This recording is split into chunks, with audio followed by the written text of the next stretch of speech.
Ne rayons pas le fou. La folie dure plus longtemps que la nôtre. Voilà toute la différence. 1. Toward the end of the year 1920, the government of the United States had practically completed the program adopted during the last months of President Winthrop's administration. The country was apparently tranquil. Everybody knows how the tariff and labor questions were settled. The war with Germany, incident on that country's seizure of the Samoan Islands, had left no visible scars upon the Republic, and the temporary occupation of Norfolk by the invading army had been forgotten in the joy over repeated naval victories and the subsequent ridiculous plight of General von Gartenlauber's forces in the state of New Jersey. The Cuban and Hawaiian investments had paid 100%, and the territory of Samoa was well worth its cost as a coaling station.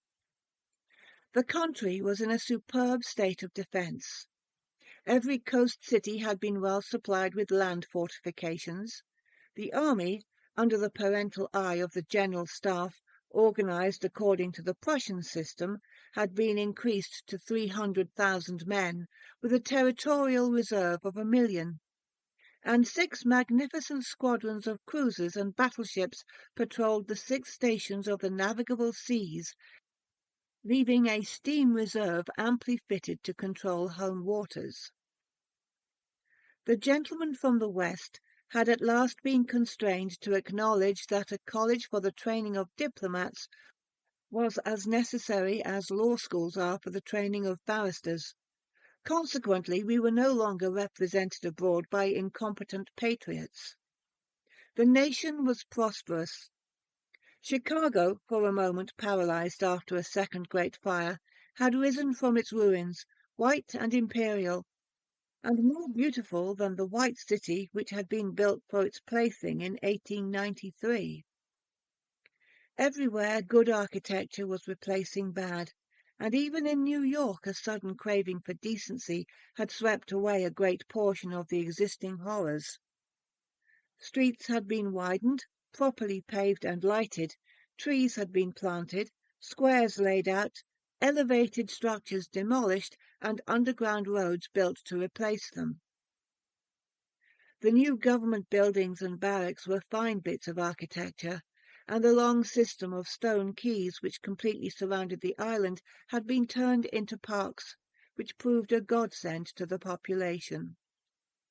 The subsidizing of the State Theatre and State Opera brought its own reward. The United States National Academy of Design was much like European institutions of the same kind.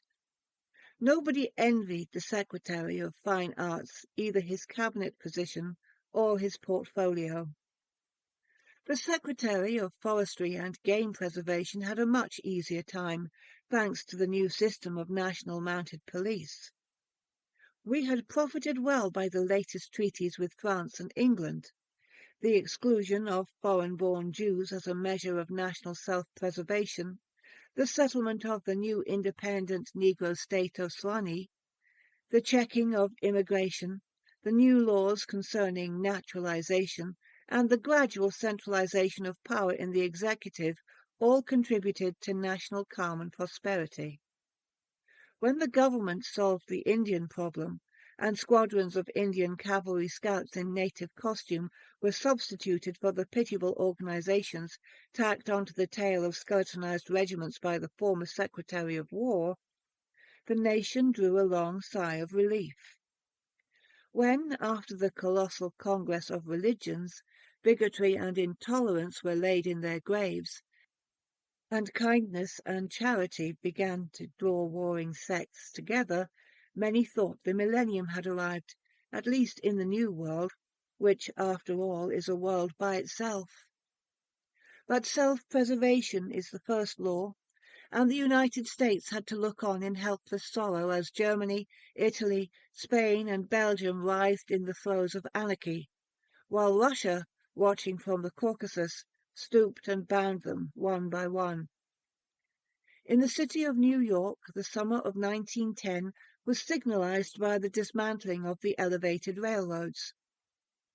The summer of 1911 will live in the memories of New York people for many a cycle. The Dodge statue was removed in that year. In the following winter began the agitation for the repeal of the laws prohibiting suicide, which bore its final fruit in the month of April 1920, when the first government lethal chamber was opened on Washington Square. I had walked down that day from Dr. Archer's house on Madison Avenue, where I had been as a mere formality. Ever since that fall from my horse 4 years before, I had been troubled at times with pains in the back of my head and neck, but now for months they had been absent, and the doctor sent me away that day, saying there was nothing more to be cured in me. It was hardly worth his fee to be told that. I knew it myself. Still, I did not grudge him the money. What I minded was the mistake which he made at first. When they picked me up from the pavement where I lay unconscious, and somebody had mercifully sent a bullet through my horse's head, I was carried to Dr. Archer, and he, pronouncing my brain affected, placed me in his private asylum, where I was obliged to endure treatment for insanity. At last he decided that I was well, and I, knowing that my mind had always been as sound as his, if not sounder, paid my tuition, as he jokingly called it, and left. I told him, smiling, that I would get even with him for his mistake, and he laughed heartily, and asked me to call once in a while. I did so, hoping for a chance to even up accounts, but he gave me none, and I told him I would wait. The fall from my horse had fortunately left no evil results. On the contrary, it had changed my whole character for the better. From a lazy young man about town, I had become active, energetic, temperate, and above all else, ambitious. There was only one thing which troubled me. I laughed at my own uneasiness, and yet it troubled me. During my convalescence I had bought and read for the first time The King in Yellow. I remember after finishing the first act that it occurred to me that I had better stop. I started up and flung the book into the fireplace. The volume struck the barred gate, and fell open on the hearth in the firelight. If I had not caught a glimpse of the opening words in the second act, I should never have finished it. But as I stooped to pick it up, my eyes became riveted to the open page. And with a cry of terror, or perhaps it was of joy, so poignant that I suffered in every nerve, I snatched the thing from the hearth and crept shaking to my bedroom, where I read it and re-read it, and wept and laughed and trembled with a horror which at times assails me yet. This is the thing that troubles me, for I cannot forget Carcosa, where black stars hang in the heavens, where the shadows of men's thoughts lengthen in the afternoon, when the twin suns sink into the lake of Hali, and my mind will bear forever the memory of the pallid mask. I pray God will curse the writer, as the writer has cursed the world with this beautiful, stupendous creation, terrible in its simplicity, irresistible in its truth, a world which now trembles before the King in Yellow. When the French government seized the translated copies which had just arrived in Paris, London, of course, became eager to read it. It is well known how the book spread like an infectious disease from city to city, from continent to continent, barred out here, confiscated there, denounced by press and pulpit, censured even by the most advanced of literary anarchists. No definite principles had been violated in those wicked pages, no doctrine promulgated, no convictions outraged. It could not be judged by any known standard. Yet, although it was acknowledged that the supreme note of art had been struck in The King in Yellow, all felt that human nature could not bear the strain, nor thrive on words in which the essence of purest poison lurked. The very banality and innocence of the first act only allowed the blow to fall afterwards with more awful effect. It was, I remember, the 13th day of April 1920 that the first government lethal chamber was established on the south side of Washington Square, between Worcester Street and South Fifth Avenue. The block, which had formerly consisted of a lot of shabby old buildings, used as cafes and restaurants for foreigners, had been acquired by the government in the winter of 1913. The French and Italian cafes and restaurants were torn down, the whole block enclosed by a gilded iron railing, and converted into a lovely garden, with lawns, flowers, and fountains. In the centre of the garden stood a small white building, severely classical in architecture, and surrounded by thickets of flowers.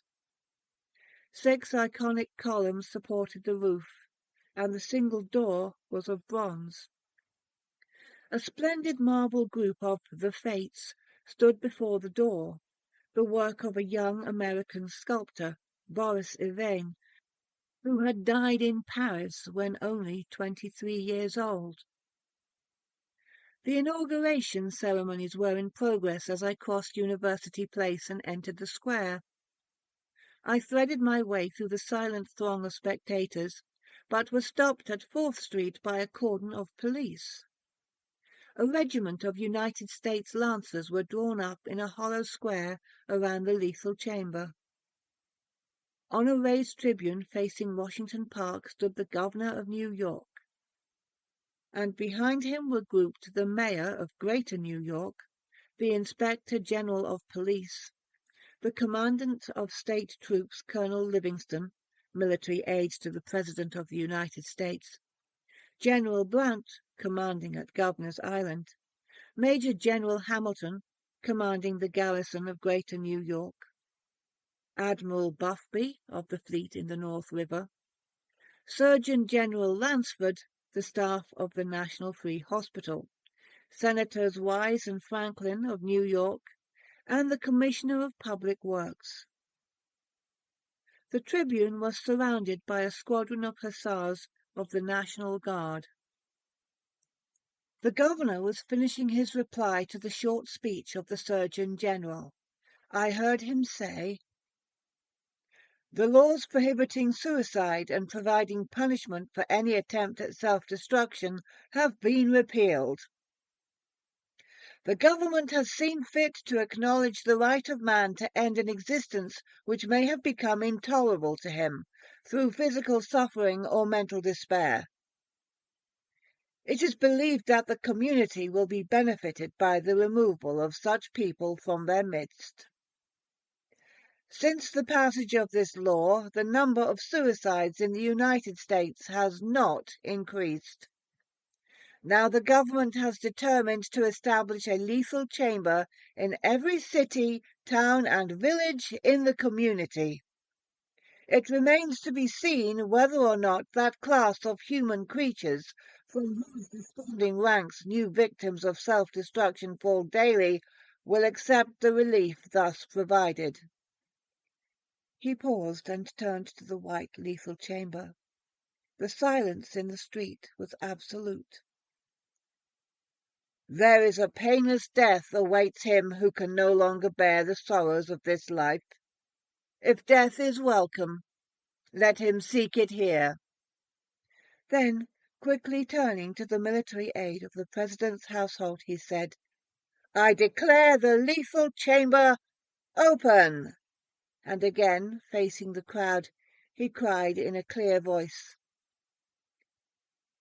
"Citizens of New York and of the United States of America, through me the government declares the lethal chamber to be open." The solemn hush was broken by a sharp cry of command. The squadron of hussars filed after the governor's carriage. The lancers wheeled and formed along Fifth Avenue to wait for the commandant of the garrison, and the mounted police followed them. I left the crowd to gape and stare at the white marble death chamber, and, crossing South Fifth Avenue, walked along the western side of that thoroughfare to Bleecker Street. Then I turned to the right and stopped before a dingy shop which bore the sign, Hawberk, Armourer. 4. I glanced in at the doorway and saw Hawberk busy in his little shop at the end of the hall. He looked up and, catching sight of me, cried in his deep, hearty voice, "Come in, Mr. Castaigne." Constance, his daughter, rose to meet me as I crossed the threshold, and held out her pretty hand, but I saw the blush of disappointment on her cheeks, and knew it was another Castaigne she had expected, my cousin Louis. I smiled at her confusion, and complimented her on the banner which she was embroidering from a coloured plate. Old Hawberk sat riveting the worn greaves of some ancient suit of armour, and the ting-ting of his little hammer sounded pleasantly in the quaint shop. Presently he dropped his hammer and fussed about for a moment with a tiny wrench. The soft clash of the mail sent a thrill of pleasure through me. I loved to hear the music of steel brushing against steel, the mellow shock of the mallet on thigh-pieces, and the jingle of chain armour.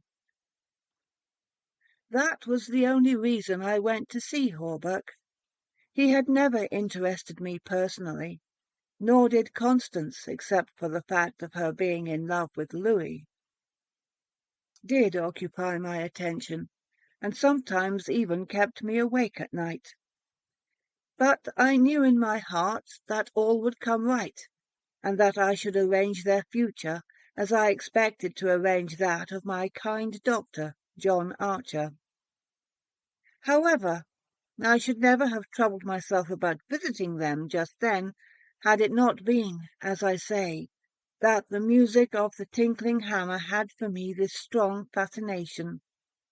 I would sit for hours, listening and listening, and when a stray sunbeam struck the inlaid steel, the sensation it gave me was almost too keen to endure.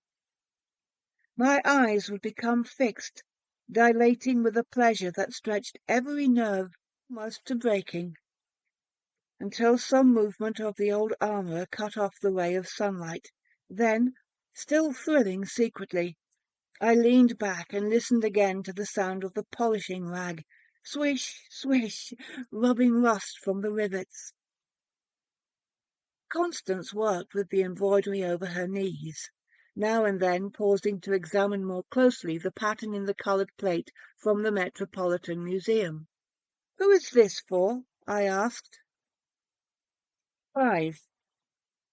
Hawberk explained that, in addition to the treasures of armour in the Metropolitan Museum, of which he had been appointed armourer, he also had charge of several collections belonging to rich amateurs. This was the missing greave of a famous suit which a client of his had traced to a little shop in Paris on the Quai d'Orsay. He, Hawberk, had negotiated for and secured the greave, and now the suit was complete. He laid down his hammer and read me the history of the suit, traced since 1450 from owner to owner, until it was acquired by Thomas Stainbridge. When his superb collection was sold, this client of Hawberk's bought the suit, and since then the search for the missing greave had been pushed until it was, almost by accident, located in Paris. "Did you continue the search so persistently, without any certainty of the greave being still in existence?" I demanded. "Of course," he replied coolly. Then for the first time I took a personal interest in Hawberk. "It was worth something to you?" I ventured. "No," he replied, laughing. "My pleasure in finding it was my reward." "Have you no ambition to be rich?" I asked, smiling. "My one ambition is to be the best armourer in the world," he answered gravely. Constance asked me if I had seen the ceremonies at the Lethal Chamber. She herself had noticed cavalry passing up Broadway that morning, and had wished to see the inauguration. But her father wanted the banner finished, and she had stayed at his request. "Did you see your cousin, Mr. Castaigne, there?" she asked, with the slightest tremor of her soft eyelashes. "No," I replied carelessly. "Louis's regiment is manoeuvring out in Westchester County." I rose and picked up my hat and cane. "Are you going upstairs to see the lunatic again?" laughed old Hawberk. If Hawberk knew how I loathe that word, lunatic, he would never use it in my presence. It rouses certain feelings within me which I do not care to explain. However, I answered him quietly. 6. I think I shall drop in and see Mr. Wilde for a moment or two. "Poor fellow," said Constance with a shake of her head. "It must be hard to live alone year after year, poor, crippled, and almost demented. It is very good of you, Mr. Castaigne, to visit him as often as you do." "I think he is vicious," observed Hawberk, beginning again with his hammer. I listened to the golden tinkle on the greave plates. When he had finished, I replied, "No, he is not vicious, nor is he in the least demented. His mind is a wonder-chamber, from which he can extract treasures that you and I would give years of our lives to acquire." Hawberk laughed. I continued a little impatiently. "He knows history as no one else could know it. Nothing, however trivial, escapes his search, and his memory is so absolute, so precise in details, that were it known in New York that such a man existed, the people could not honour him enough." "Nonsense," muttered Hawberk, searching on the floor for a fallen rivet. "Is it nonsense?" I asked, managing to suppress what I felt.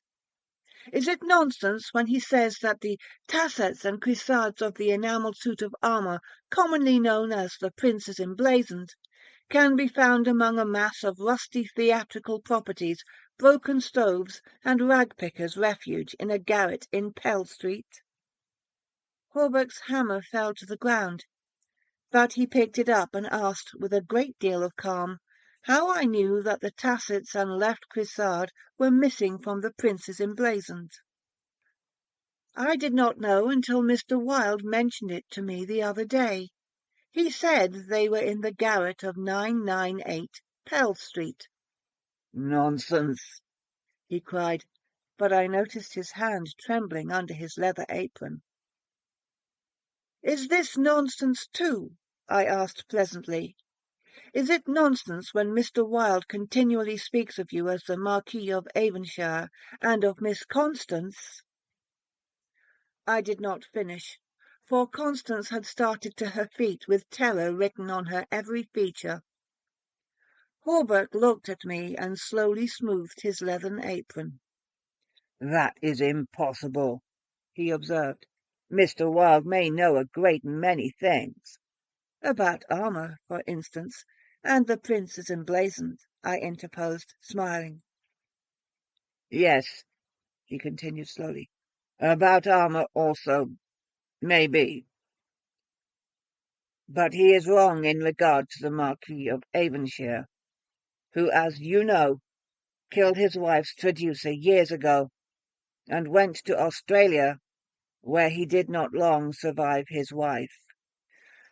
"Mr. Wilde is wrong," murmured Constance. Her lips were blanched, but her voice was sweet and calm. "Let us agree, if you please, that in this one circumstance Mr. Wilde is wrong," I said. I climbed the 3 dilapidated flights of stairs which I had so often climbed before, and knocked at a small door at the end of the corridor. Mr. Wilde opened the door, and I walked in.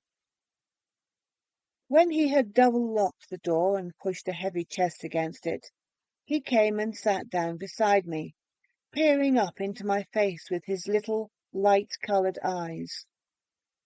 Half a dozen new scratches covered his nose and cheeks, and the silver wires which supported his artificial ears had become displaced. I thought I had never seen him so hideously fascinating. He had no ears. The artificial ones, which now stood out at an angle from the fine wire, were his one weakness.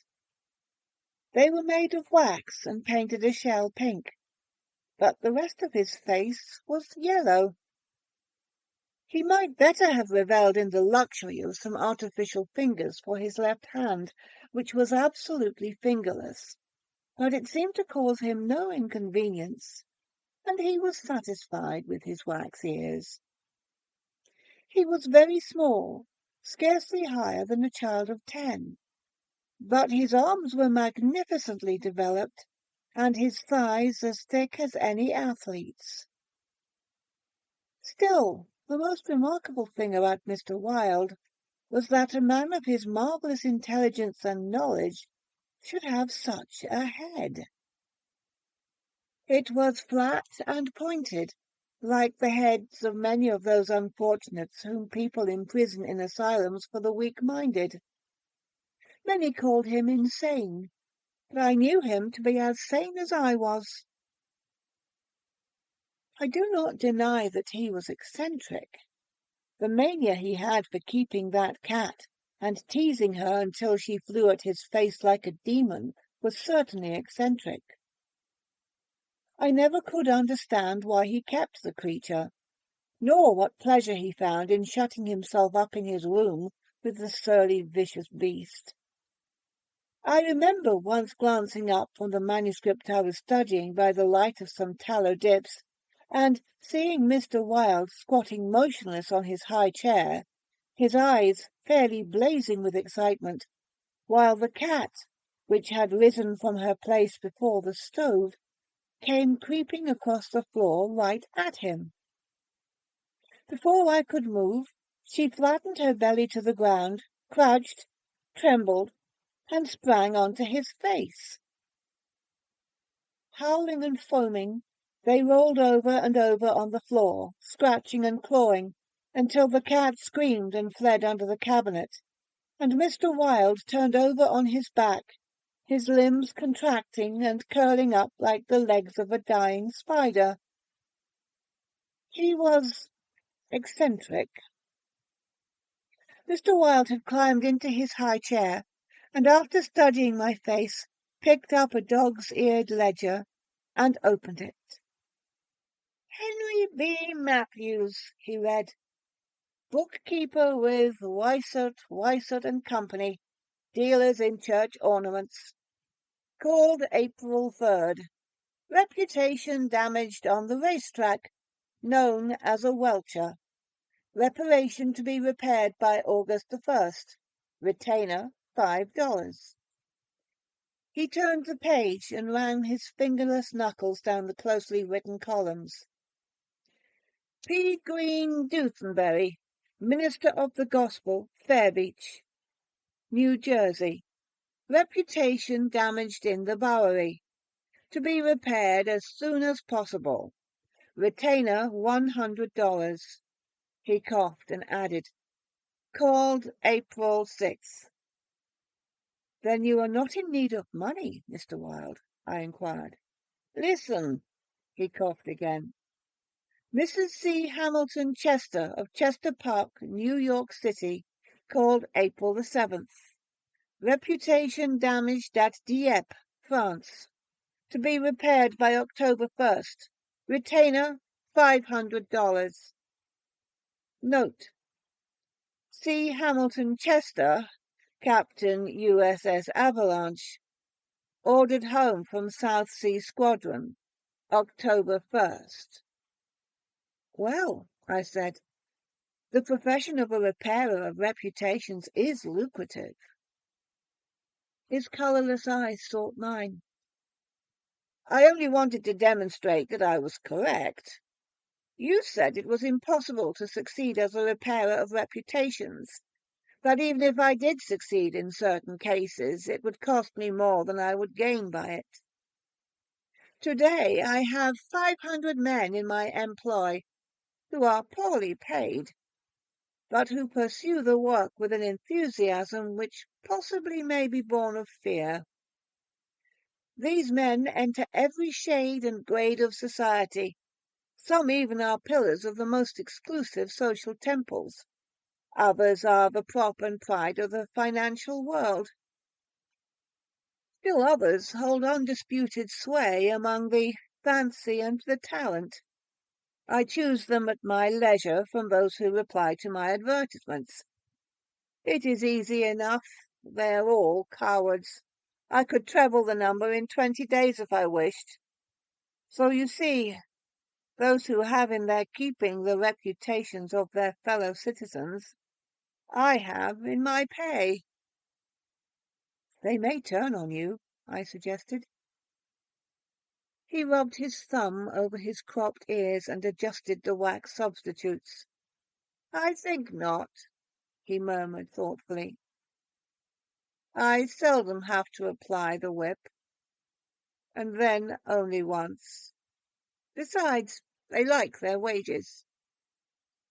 How do you apply the whip? I demanded. His face for a moment was awful to look upon. His eyes dwindled to a pair of green sparks. I invite them to come and have a little chat with me, he said in a soft voice. A knock at the door interrupted him, and his face resumed its amiable expression. Who is it? He inquired. Mr. Steylette, was the answer. Come tomorrow, replied Mr. Wilde. Impossible, began the other, but was silenced by a sort of bark from Mr. Wilde. Come tomorrow, he repeated. We heard somebody move away from the door and turn the corner by the stairway. Who is that? I asked. Arnold Steylette, owner and editor-in-chief of the great New York Daily. He drummed on the ledger with his fingerless hand, adding, I pay him very badly, but he thinks it is a good bargain. Arnold Steylette, I repeated, amazed. Yes, said Mr. Wilde with a self-satisfied cough. The cat, which had entered the room as he spoke, hesitated, looked up at him, and snarled. He climbed down from the chair and, squatting on the floor, took the creature into his arms and caressed her. The cat ceased snarling and presently began a loud purring, which seemed to increase in timbre as he stroked her. Where are the notes? I asked. He pointed to the table, and for the 100th time I picked up the bundle of manuscripts entitled The Imperial Dynasty of America. One by one I studied the well-worn pages, worn only by my own handling, and although I knew all by heart from the beginning, when from Carcosa, the Hyades, Hastur, and Aldebaran, to Castaigne, Louis de Calvados, born December 19th, 1887. I read it with an eager, rapt attention, pausing to repeat parts of it aloud, and dwelling especially on Hildred de Calvados, only son of Hildred Castaigne and Edith Landers Castaigne, first in succession, etc., etc. When I finished, Mr. Wilde nodded and coughed. Speaking of your legitimate ambition, he said, how do Constance and Louis get along? She loves him, I replied simply. The cat on his knee suddenly turned and struck at his eyes, and he flung her off and climbed onto the chair opposite me. And Dr. Archer? But that's a matter you can settle any time you wish, he added. Yes, I replied, Dr. Archer can wait, but it is time I saw my cousin Louis. It is time, He repeated. Then he took another ledger from the table and ran over the leaves rapidly. We are now in communication with 10,000 men, he muttered. We can count on 100,000 within the first 28 hours, and in 48 hours the state will rise en masse. The country follows the state, and the portion that will not, I mean California and the Northwest, might better never have been inhabited. I shall not send them the yellow sign. The blood rushed to my head, but I only answered, "A new broom sweeps clean." The ambition of Caesar and of Napoleon pales before that which could not rest until it had seized the minds of men and controlled even their unborn thoughts, said Mr. Wilde. You are speaking of the King in Yellow, I groaned with a shudder. He is a king whom emperors have served. I am content to serve him, I replied. Mr. Wilde sat rubbing his ears with his crippled hand. Perhaps Constance does not love him, he suggested. I started to reply, but a sudden burst of military music from the street below drowned my voice. The 20th Dragoon Regiment, formerly in garrison at Mount St. Vincent, was returning from the manoeuvres in Westchester County to its new barracks on East Washington Square. It was my cousin's regiment. They were a fine lot of fellows in their pale blue, tight-fitting jackets, jaunty busbies, and with riding breeches with the double yellow stripe into which their limbs seemed to have been moulded. Every other squadron was armed with lances, from the metal points of which fluttered yellow and white pennons. The band passed, playing the regimental march. Then came the colonel and staff, the horses crowding and trampling. Their heads bobbed in unison, and the pennons fluttered from their lance points. The troopers, who rode with the beautiful English seat, looked brown as berries from their bloodless campaign among the farms of Westchester, and the music of their sabres against the stirrups and the jingle of spurs and carbines was delightful to me. I saw Louis riding with his squadron. He was as handsome an officer as I have ever seen.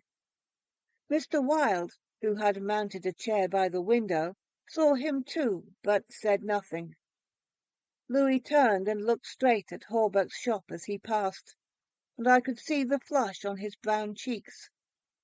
I think Constance must have been at the window.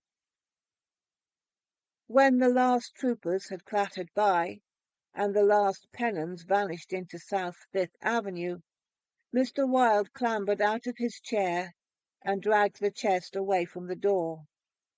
Yes, he said, it is time that you saw your cousin Louis. He unlocked the door, and I picked up my hat and stick and stepped into the corridor.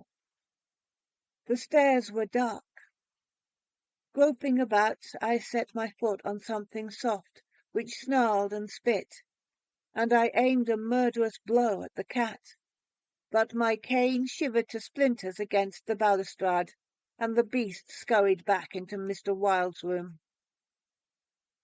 Passing Hawberk's door again, I saw him still at work on the armour, but I did not stop, and stepping out into Bleecker Street, I followed it to Worcester, skirted the grounds of the Lethal Chamber, and, crossing Washington Park, went straight to my rooms in the Benedick. Here I lunched comfortably, read the Herald and the Meteor, and finally went to the steel safe in my bedroom and set the time combination. The 3 3/4 minutes which it is necessary to wait while the time lock is opening are to me golden moments. From the instant I set the combination to the moment when I grasp the knobs and swing back the solid steel doors, I live in an ecstasy of expectation. Those moments must be like moments passed in paradise. I know what I am to find at the end of the time limit. I know what the massive safe holds secure for me alone. And the exquisite pleasure of waiting is hardly enhanced when the safe opens and I lift from its velvet crown a diadem of purest gold blazing with diamonds. I do this every day, and yet the joy of waiting and at last touching again the diadem only seems to increase as the days pass. It is a diadem fit for a king among kings, an emperor among emperors. The king in yellow might scorn it, but it shall be worn by his royal servant. I held it in my arms until the alarm on the safe rang harshly, and then tenderly, proudly I replaced it and shut the steel doors.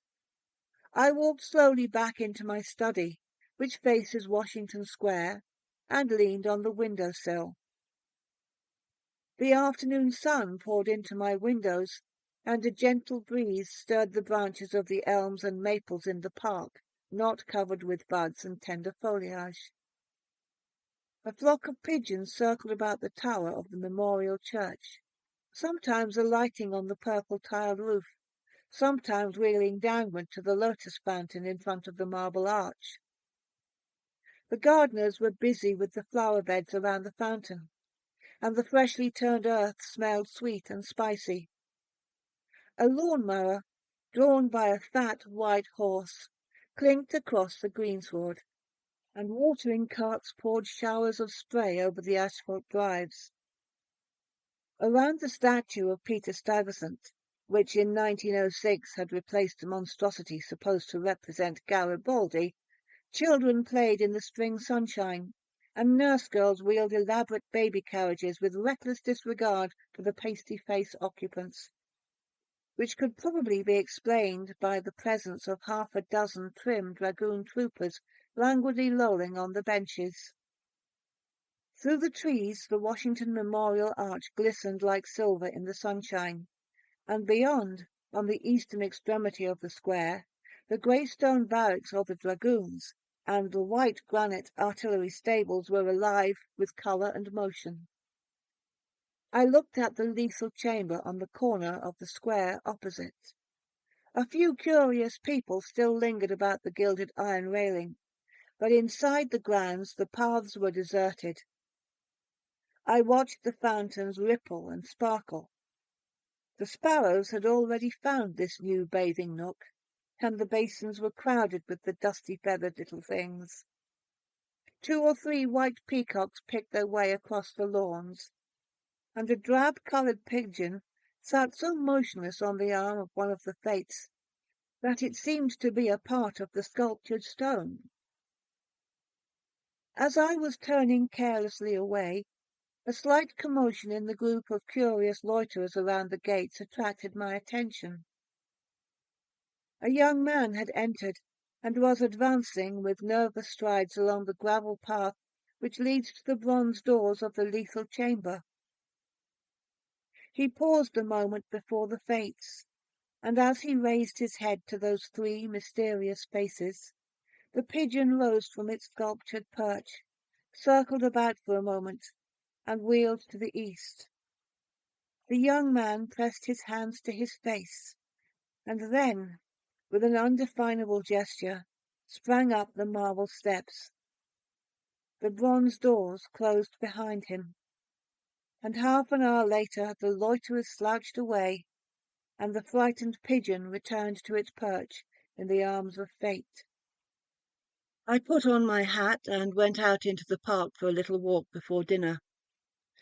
As I crossed the central driveway, a group of officers passed, and one of them called out, "Hello, Hildred," and came back to shake hands with me. It was my cousin Louis, who stood smiling and tapping his spurred heels with his riding whip. "Just back from Winchester," he said. "Been doing the bucolic, milk and curds, you know. Dairy maids in sunbonnets who say 'how' and 'I don't think' when you tell them they are pretty. How nearly dead for a square meal at Delmonico's.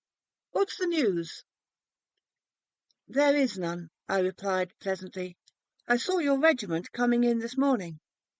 "Did you? I didn't see you. Where were you?" "In Mr. Wilde's window."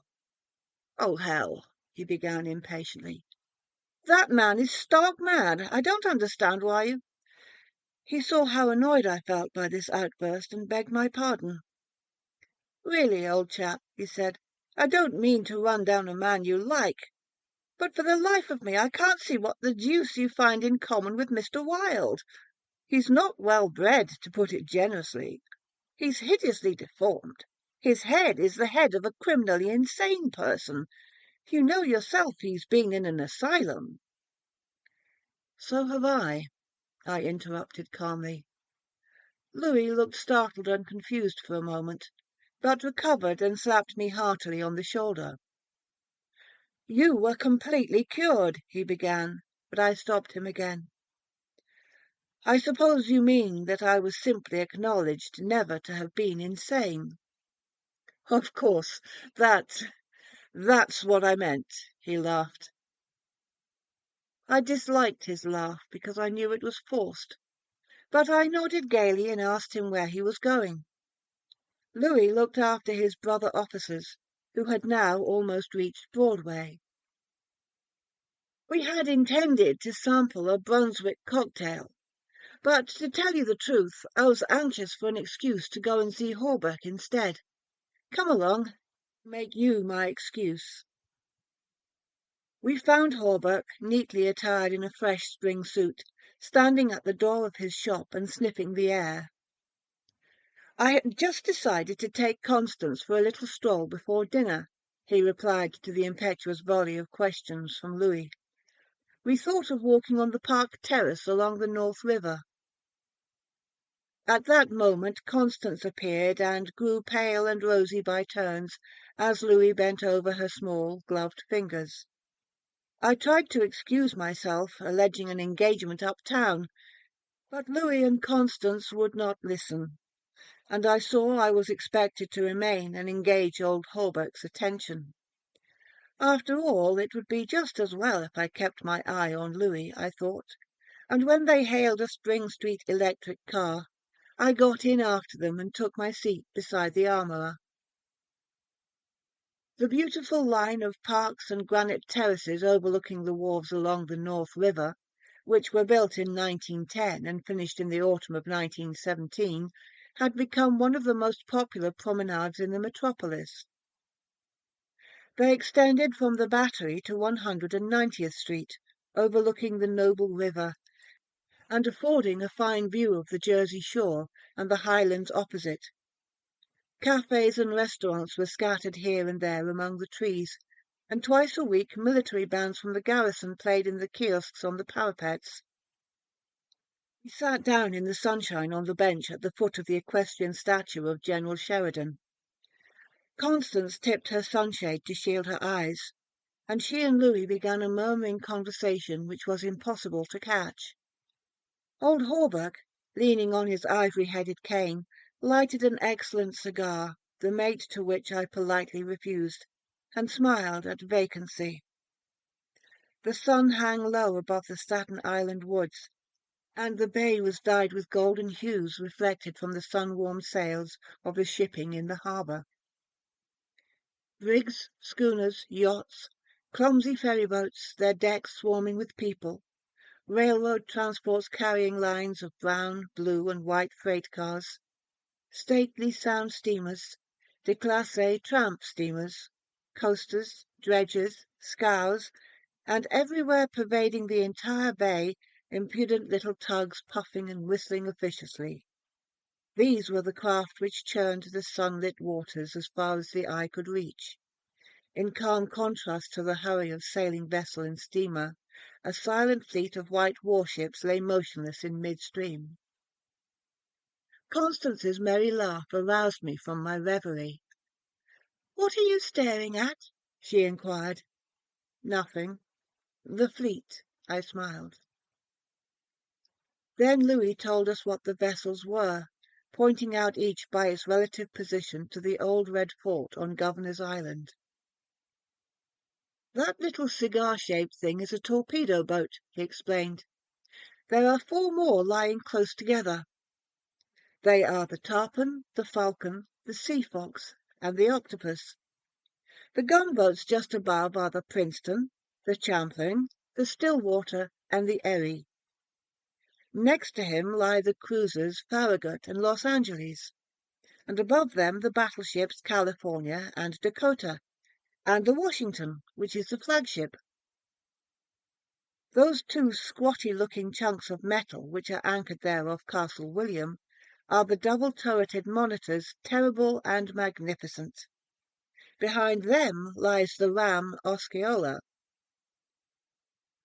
Constance looked at him with deep approval in her beautiful eyes.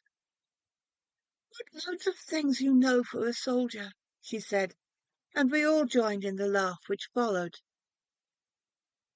Presently Louis rose with a nod to us and offered his arm to Constance, and they strolled away along the river wall. Hawberk watched them for a moment, and then turned to me. "Mr. Wilde was right," he said. "I have found the missing tassets and left Pisard of the Prince's Emblazoned in a vile old junk garret in Pell Street." "998?" I inquired with a smile. "Yes." "Mr. Wilde is a very intelligent man," I observed. "I want to give him the credit of this most important discovery," continued Hawberk, "and I intend it shall be known that he is entitled to the fame of it." "He won't thank you for that," I answered sharply. "Please say nothing about it." "Do you know what it is worth?" said Hawberk. "No. $50, perhaps." "It is valued at 500, but the owner of the Prince's Emblazoned will give $2,000 to the person who completes his suit. That reward also belongs to Mr. Wilde." "He doesn't want it. He refuses it," I answered angrily. "What do you know about Mr. Wilde? He doesn't need the money. He is rich, or will be, richer than any living man except myself. What will we care for money then? What will we care, he and I, when... "When what?" demanded Hawberk, astonished. "You will see," I replied, on my guard again. He looked at me narrowly, much as Dr. Archer used to, and I knew he thought I was mentally unsound. Perhaps it was fortunate for him that he did not use the word lunatic just then. "No," I replied to his unspoken thought. "I am not mentally weak. My mind is as healthy as Mr. Wilde's. I do not care to explain just yet what I have on hand, but it is an investment which will pay more than mere gold, silver, and precious stones. It will secure the happiness and prosperity of a continent. Yes, a hemisphere." "Oh," said Hawberk. "And eventually," I continued more quietly, "it will secure the happiness of the whole world." "And incidentally your own happiness and prosperity as well as Mr. Wilde's?" "Exactly," I smiled, but I could have throttled him for taking that tone. He looked at me in silence for a while, and then said, very gently, "Why don't you give up your books and studies, Mr. Castaigne, and take a tramp among the mountains somewhere or other? You used to be fond of fishing. Take a cast or 2 at the trout in the Rangleys." "I don't care for fishing any more," I answered, without a shade of annoyance in my voice. "You used to be fond of everything," he continued. "Athletics, yachting, shooting, riding." "I've never cared to ride since my fall," I said quietly. "Ah, yes, your fall," he repeated, looking away from me.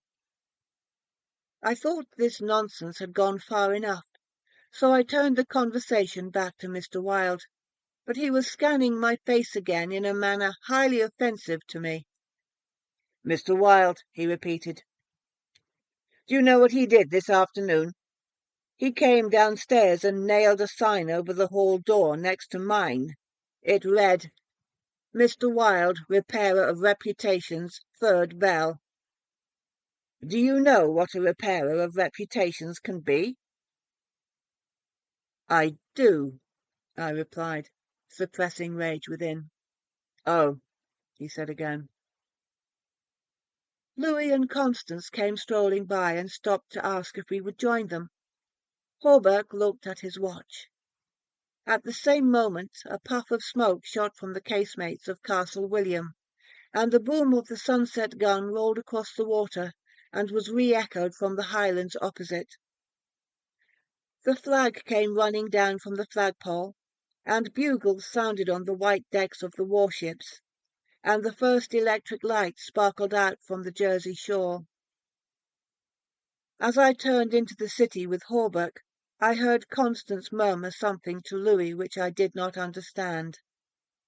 But Louis whispered, "My darling," in reply, and again, with Hawberk through the square, I heard a murmur of "Sweetheart," and "My own Constance," and I knew the time had nearly arrived when I should speak of important matters with my cousin Louis. 3. One morning, early in May, I stood before the steel safe in my bedroom, trying on the golden jewelled crown. The diamonds flashed fire as I turned to the mirror, and the heavy beaten gold burned like a halo about my head.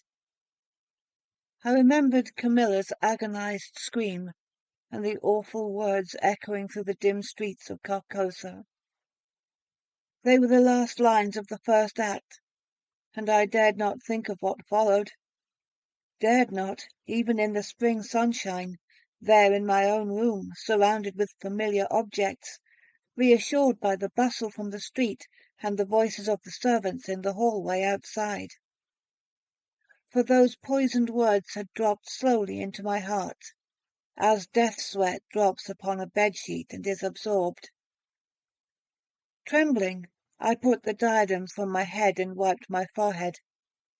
But I thought of Hastur, and of my own rightful ambition, and I remembered Mr. Wilde as I had last left him, his face all torn and bloody from the claws of that devil's creature. And what he said! Ah, what he said! The alarm bell in the safe began to whir harshly, and I knew my time was up, but I would not heed it, and, replacing the flashing circlet upon my head, I turned defiantly to the mirror. I stood for a long time absorbed in the changing expression of my own eyes. The mirror reflected a face which was like my own, but whiter, and so thin that I hardly recognized it. And all the time I kept repeating between my clinched teeth, "The day has come, the day has come," while the alarm in the safe whirred and clamoured, and the diamonds sparkled and flamed above my brow. I heard a door open, but did not heed it. It was only when I saw two faces in the mirror, it was only when another face rose over my shoulder, and two other eyes met mine. I wheeled like a flash and seized a long knife from my dressing-table, and my cousin sprang back very pale, crying, "Hildred, for God's sake!" Then, as my hand fell, he said, "It is I, Louis. Don't you know me?" I stood silent. I could not have spoken for my life. He walked up to me and took the knife from my hand. "What is all this?" he inquired in a gentle voice. "Are you ill?" "No," I replied, but I doubt if he heard me. "Come, come, old fellow," he cried, "take off that brass crown and toddle into the study. Are you going to a masquerade? What's all this theatrical tinsel, anyway?" I was glad he thought the crown was made of brass and paste, yet I didn't like him any the better for thinking so. I let him take it from my hand, knowing it was best to humour him. He tossed the splendid diadem in the air, and catching it, turned to me, smiling. It's dear at 50 cents, he said. What's it for? I did not answer, but took the circlet from his hands and, placing it in the safe, shut the massive door. The alarm ceased its infernal din at once. He watched me curiously, but did not seem to notice the sudden ceasing of the alarm. He did, however, speak of the safe as a biscuit box. Fearing lest he might examine the combination, I led the way into my study. Louis threw himself on the sofa and flicked at flies with his eternal riding-whip. He wore his fatigue uniform with the braided jacket and jaunty cap, and I noticed that his riding boots were all splashed with red mud. "Where have you been?" I inquired. "Jumping mud creeks in Jersey," he said. "I haven't had time to change yet. I was rather in a hurry to see you. Haven't you got a glass of something? I'm dead tired. Been in the saddle 24 hours. I gave him some brandy from my medicinal store, which he drank with a grimace. "Damned bad stuff," he observed. "I'll give you an address where they sell brandy that is brandy." "It's good enough for my needs," I said indifferently. "I use it to rub my chest with." He stared and flicked at another fly. "See here, old fellow," he began. "I've got something to suggest to you. It's 4 years now that you've shut yourself up here like an owl, never going anywhere, never taking any healthy exercise, never doing a damn thing but poring over those books up there on the mantelpiece." He glanced along the row of shelves. "Napoleon, Napoleon, Napoleon," he read. "For heaven's sake, have you nothing but Napoleon there?" "I wish they were bound in gold," I said. "But wait. Yes, there is another book. The King in Yellow." I looked him steadily in the eye. "Have you never read it?" I asked. "I? No, thank God. I don't want to be driven crazy." I saw he regretted his speech as soon as he had uttered it. There is only one word which I loathe more than I do lunatic, and that word is crazy. But I controlled myself and asked him why he thought The King in Yellow dangerous. "Oh, I don't know," he said hastily. "I only remember the excitement it created and the denunciations from pulpit and press. I believe the author shot himself after bringing forth this monstrosity, didn't he?" "I understand he is still alive," I answered. "That's probably true," he muttered. "Bullets couldn't kill a fiend like that."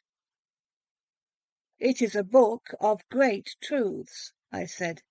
"Yes," he replied, "of truths which send men frantic and blast their lives.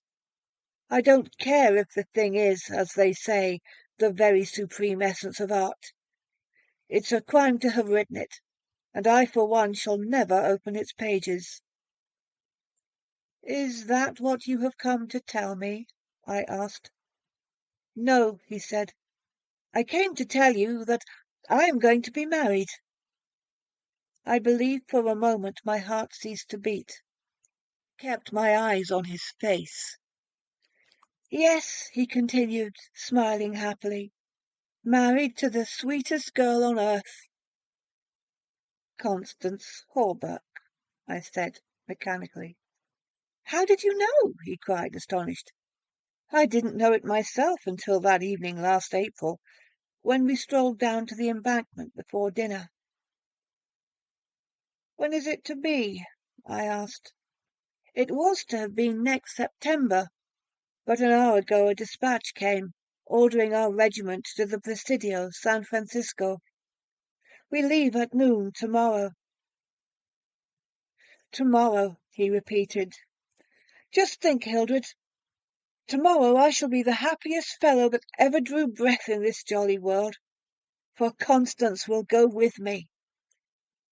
I offered my hand in congratulation, and he seized and shook it like the good-natured fool he was, or pretended to be.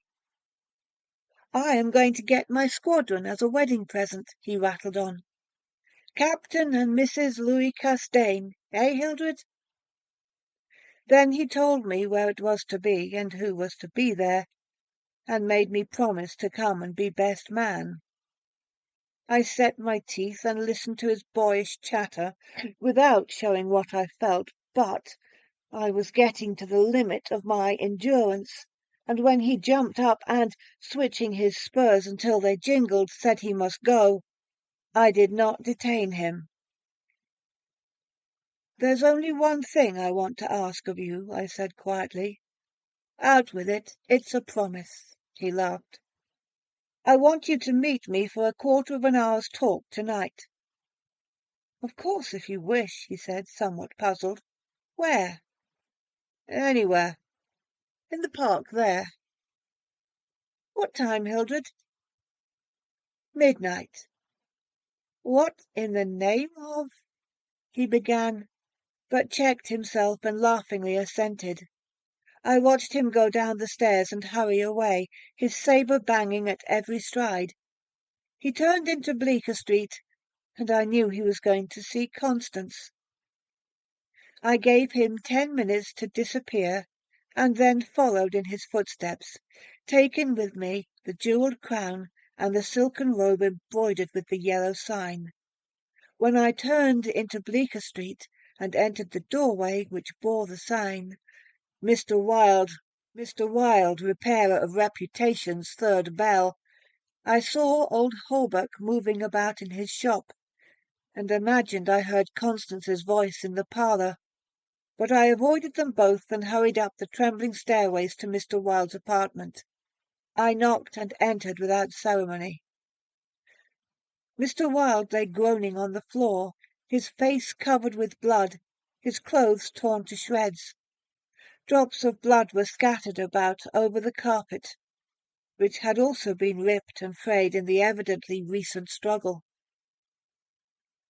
"It's that cursed cat," he said, ceasing his groans and turning his colourless eyes to me. "She attacked me while I was asleep. I believe she will kill me yet." This was too much, so I went into the kitchen and, seizing a hatchet from the pantry, started to find the infernal beast and settle her then and there.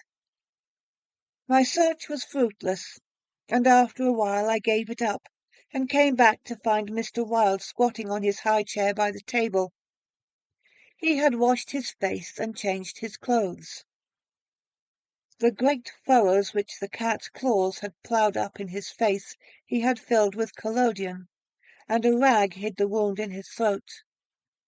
I told him I should kill the cat when I came across her, but he only shook his head and turned to the open ledger before him. He read name after name of the people who had come to him in regard to their reputation, and the sums he had amassed were startling. "I put on the screws now and then," he explained. "One day or other some of these people will assassinate you," I insisted. "Do you think so?" he said, rubbing his mutilated ears. It was useless to argue with him, so I took down the manuscript entitled Imperial Dynasty of America for the last time I should ever take it down in Mr. Wilde's study. I read it through, thrilling and trembling with pleasure. When I had finished, Mr. Wilde took the manuscript, and turning to the dark passage which leads from his study to his bedchamber, called out in a loud voice, "Vance!" Then for the first time I noticed a man crouching there in the shadow. How I had overlooked him during my search for the cat, I cannot imagine. "Come in," cried Mr. Wilde. The figure rose and crept towards us, and I shall never forget the face that he raised to mine as the light from the window illuminated it. "Vance, this is Mr. Castaigne," said Mr. Wilde. Before he finished speaking, the man threw himself on the ground before the table, crying and gasping, "Oh God! Oh my God! Help me! Forgive me! Oh, Mr. Castaigne, keep that man away! You cannot mean it! You are different! Save me! I am broken down! I was in a madhouse, and now, when all was coming right, when I had forgotten the king in yellow, and I shall go mad again! I shall go mad!" His voice died into a choking rattle, for Mr. Wilde had leapt on him, and his right hand encircled the man's throat. When Vance fell in a heap on the floor, Mr. Wilde clambered nimbly into his chair again, and, rubbing his mangled ears with the stump of his hand, turned to me and asked me for the ledger. I reached it down from the shelf, and he opened it. After a moment searching among the beautifully written pages, he coughed complacently and pointed to the name Vance. "Vance," he read aloud. "Osgood Oswald Vance." At the sound of his name, the man on the floor raised his head and turned a convulsed face to Mr. Wilde. His eyes were injected with blood, his lips tumefied. "Called April 28th, continued Mr. Wilde. Occupation, cashier in the Seaforth National Bank.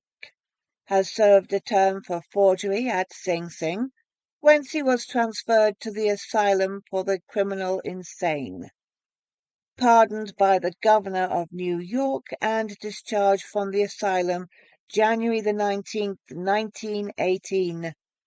Reputation damaged at Sheepshead Bay. Rumors that he lives beyond his income. Reputation to be repaired at once. Retainer, $1,500. Note: has embezzled sums amounting to $30,000 since March 20, 1919. Excellent family and secured present position through uncle's influence. Father, president of Seaforth Bank. I looked at the man on the floor.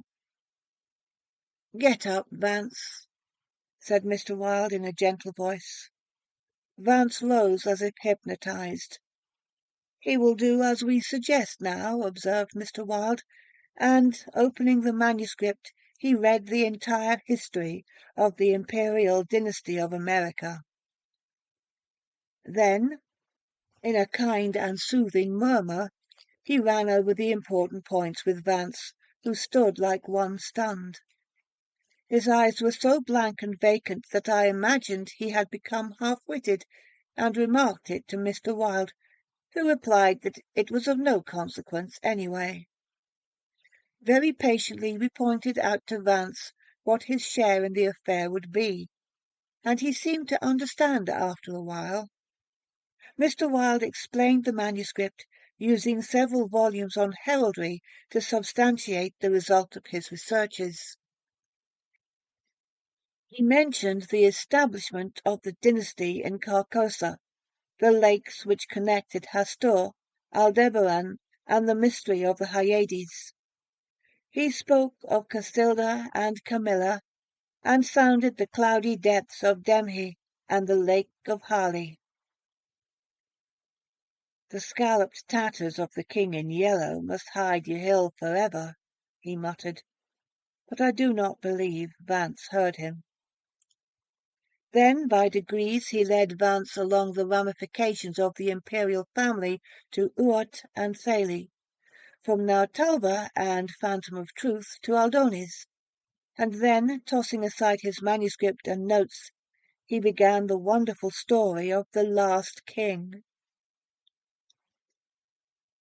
Fascinated and thrilled, I watched him. He threw up his head.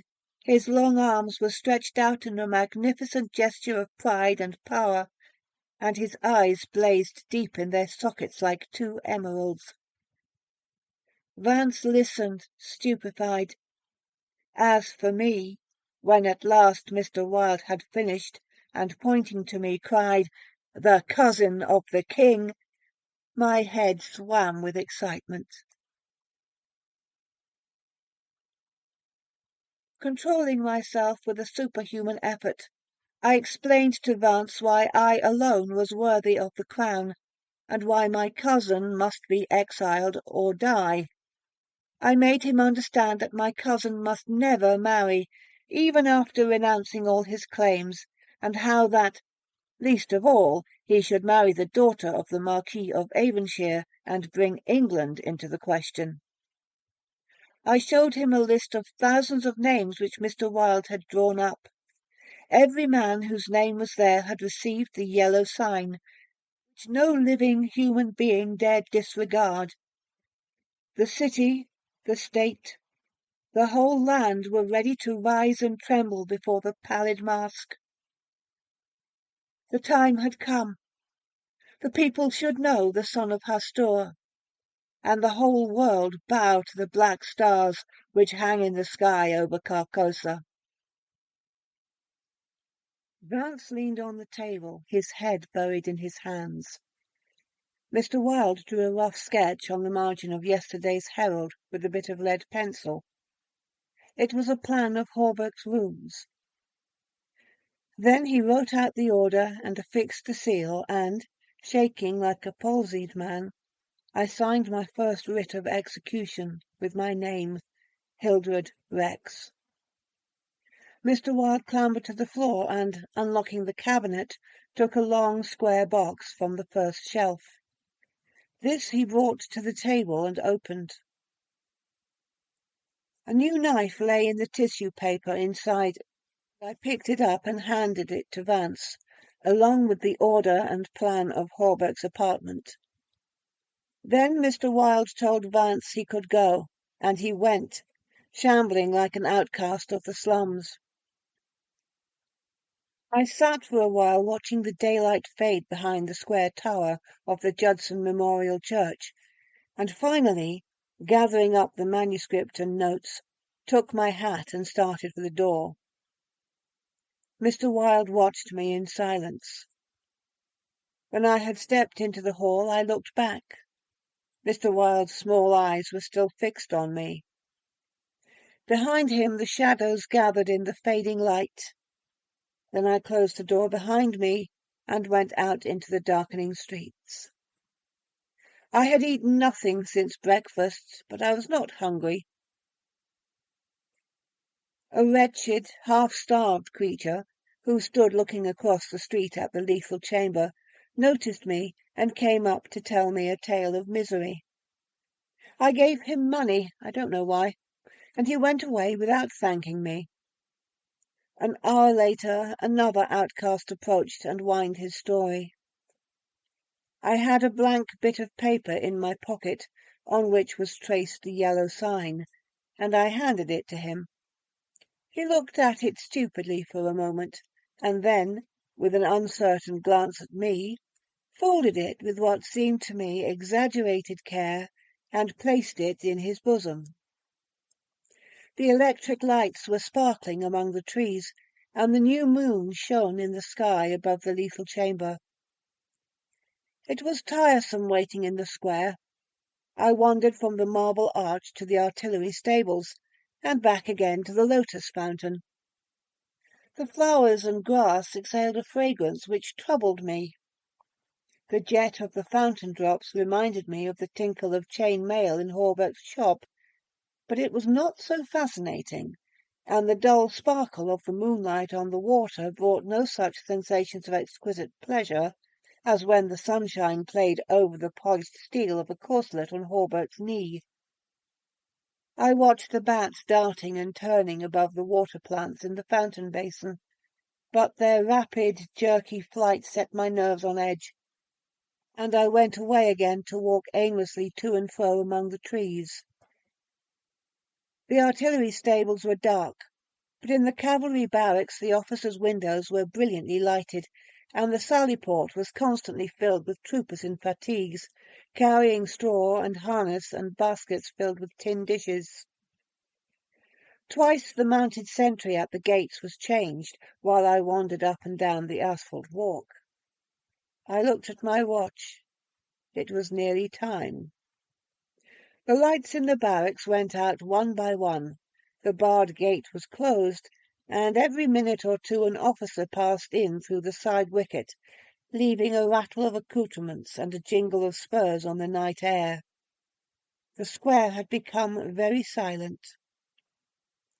The last homeless loiterer had been driven away by the grey-coated park policeman. The car tracks along Worcester Street were deserted, and the only sound which broke the stillness was the stamping of the sentry's horse and the ring of his sabre against the saddle pommel. In the barracks the officers' quarters were still lighted, and military servants passed and repassed before the bay windows. 12 o'clock sounded from the new spire of St. Francis Xavier. The last stroke of the sad-toned bell, a figure passed through the portcullis, returned the salute of the sentry, and, crossing the street, entered the square and advanced towards the Benedict apartment house. "Louis," I called. The man pivoted on his spurred heels and came straight towards me. "Is that you, Hildred?" "Yes, you are on time." I took his offered hand and we strolled towards the lethal chamber. He rattled on about his wedding and the graces of Constance and their future prospects, calling my attention to his captain's shoulder straps and the triple gold arabesque on his sleeve and fatigue cap. I believe I listened as much to the music of his spurs and sabre as I did to his boyish babble. And at last we stood under the elms on the 4th Street corner of the square opposite the lethal chamber. Then he laughed and asked me what I wanted with him. I motioned him to a seat on a bench under the electric light and sat down beside him. He looked at me curiously with that same searching glance which I hate and fear so in doctors. I felt the insult of his look, but he did not know it, and I carefully concealed my feelings. "Well, old chap," he inquired, "what can I do for you?" I drew from my pocket the manuscript and notes of the Imperial Dynasty of America, and looking him in the eye, said, "I will tell you. On your word as a soldier, promise me to read this manuscript from beginning to end, without asking me a question. Promise me to read these notes in the same way, and promise to me to listen to what I have to tell later." "I promise, if you wish it," he said pleasantly. "Give me the paper, Hildred." He began to read, raising his eyebrows with a puzzled, whimsical air, which made me tremble with suppressed anger. As he advanced, his eyebrows contracted, and his lips seemed to form the word rubbish. Then he looked slightly bored, but apparently for my sake read, with an attempt at interest, which presently ceased to be an effort. He started when, in the closely written pages, he came to his own name, and when he came to mine he lowered the paper and looked sharply at me for a moment. But he kept his word and resumed his reading, and I let the half-formed question die on his lips unanswered. When he came to the end and read the signature of Mr. Wilde, he folded the paper carefully and returned it to me. I handed him the notes, and he settled back, pushing his fatigue cap up to his forehead with a boyish gesture which I remembered so well in school. I watched his face as he read, and when he finished I took the notes, with the manuscript, and placed them in my pocket. Then I unfolded a scroll marked with the yellow sign. He saw the sign, but he did not seem to recognize it, and I called his attention to it somewhat sharply. "Well," he said, "I see it. What is it?" "It is the yellow sign," I said angrily. "Oh, that's it, is it?"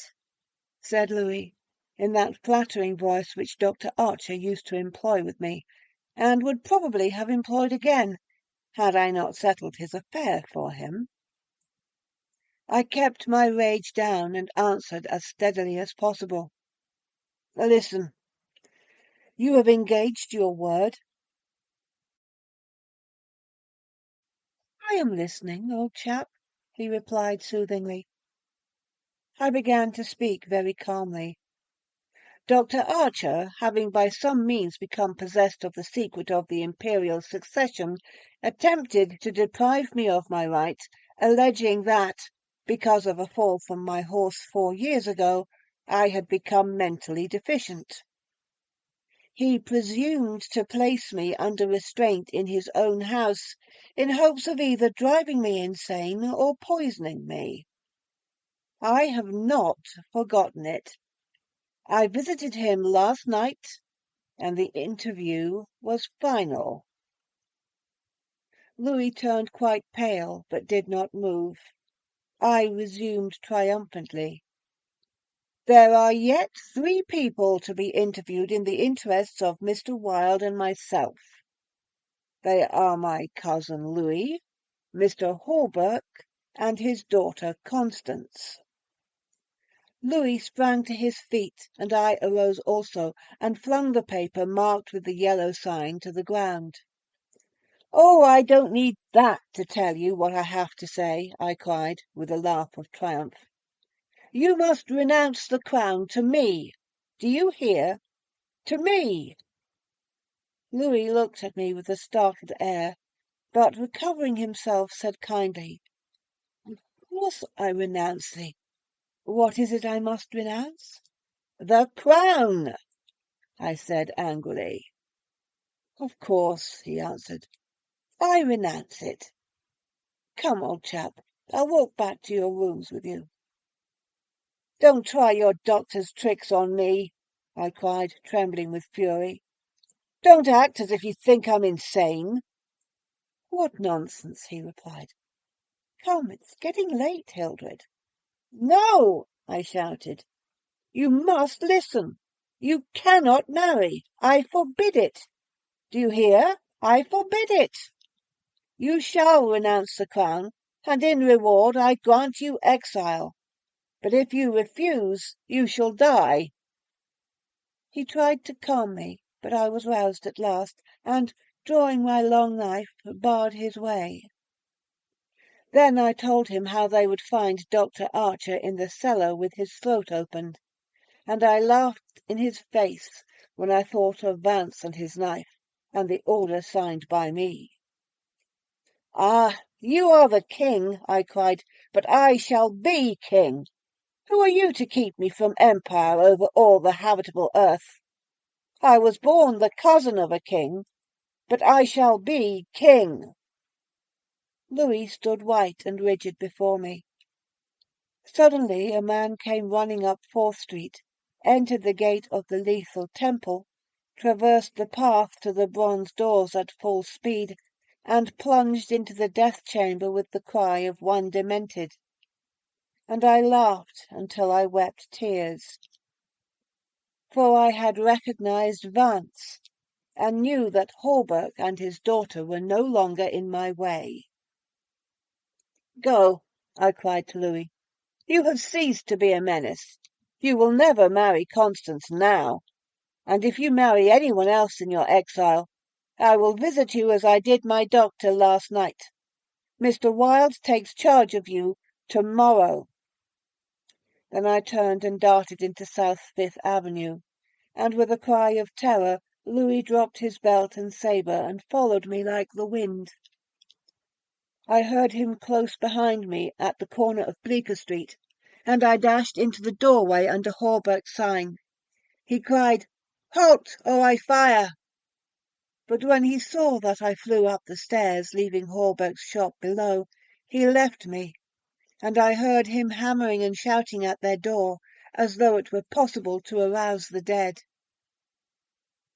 Mr. Wilde's door was open, and I entered, crying, "It is done! It is done!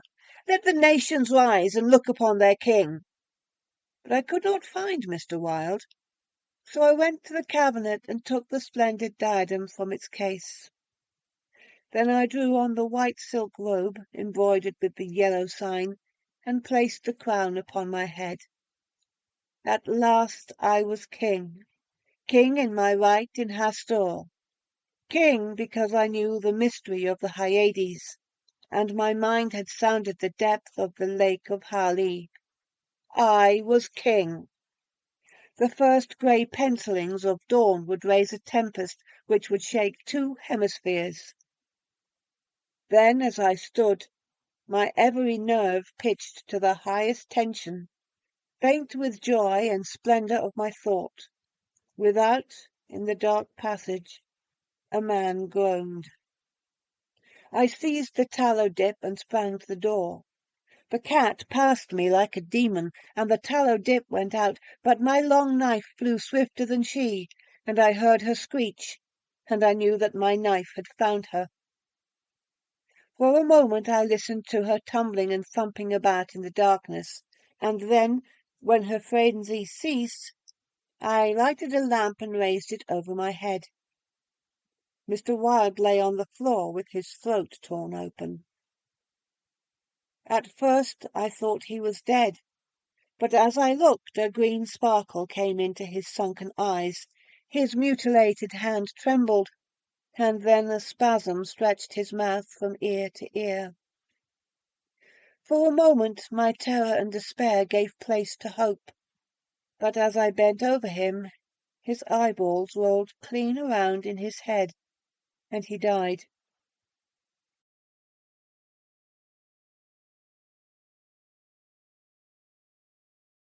Then, while I stood transfixed with rage and despair, seeing my crown, my empire, every hope and every ambition, my very life, lying prostrate there with the dead master, they came, seized me from behind and bound me until my veins stood out like cords, and my voice failed with the paroxysms of my frenzied screams.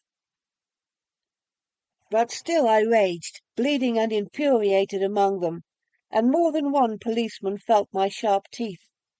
Then, when I could no longer move, they came nearer. I saw old Hawberk, and behind him my cousin Louis's ghastly face, and farther away in the corner a woman, Constance, weeping softly. "I see it now," I shrieked. "You have seized the throne and the empire. Woe, woe to you who are crowned with the crown of the King in Yellow!"